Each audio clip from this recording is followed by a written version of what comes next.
India, modern India. यह भारत आचार्य कनद की है, जिन्होंने एटम्स की खोज इंडिया में की थी।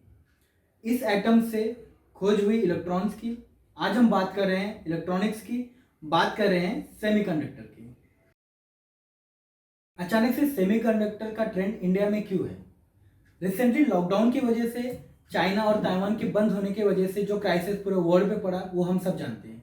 इसका असर यूएसए पे भी पड़ा, इसका असर भारत पे भी पड़ा।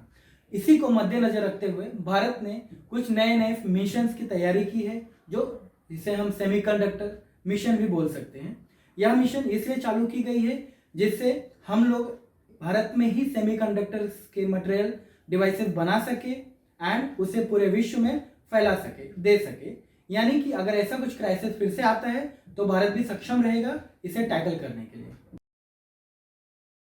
सेमीकंडक्टर क्या होता है? सेमीकंडक्टर यानी आधा इंसुलेटर और आधा कंडक्टर मान सकते हैं। इंसुलेटर और कंडक्टर, मान लीजिए आपके घर पे एक वायर है, वायर के अंदर जो कॉपर की लाइन है उसे आप कंडक्टर बोल सकते हैं, यानी वहां से करंट फ्लो होता है। उसका जो कवर है ऊपर का वो इंसुलेटर है, रबर या प्लास्टिक का बना हुआ होता है, वो हमारी सुरक्षा के लिए होता है, उसे छूने से हमें करंट नहीं लगता है। यानी कंडक्टर जहां से करंट फ्लो होता है, इंसुलेटर जिसमें से हमें करंट नहीं लगता है। इन दोनों के गुण सेमीकंडक्टर में होते हैं।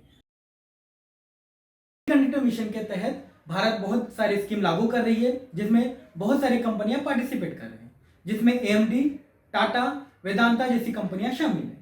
वेदांता भारत में फाउंड्री सेटअप करने जा रही है, जिसमें वो सेमीकंडक्टर फाउंड्री बनाने वाली पहली कंपनी होगी।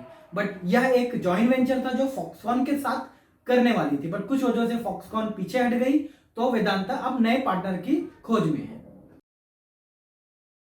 तो इंडिया ने 100 बिलियन क्रॉस कर लिया इलेक्ट्रॉनिक इंडस्ट्रीज में, जिसका अनुमान लगाया जा रहा है कि यह आंकड़ा 2026 तक 300 बिलियन तक पहुंच सकता है। सेमीकंडक्टर ट्रेंड की बात की जाए तो कुछ समय बाद हम चाइना और ताइवान को भी पीछे कर सकते हैं और एक अच्छा ऑप्शन बन सकते हैं लोगों के लिए एज अ सेमीकंडक्टर इंडस्ट्री में।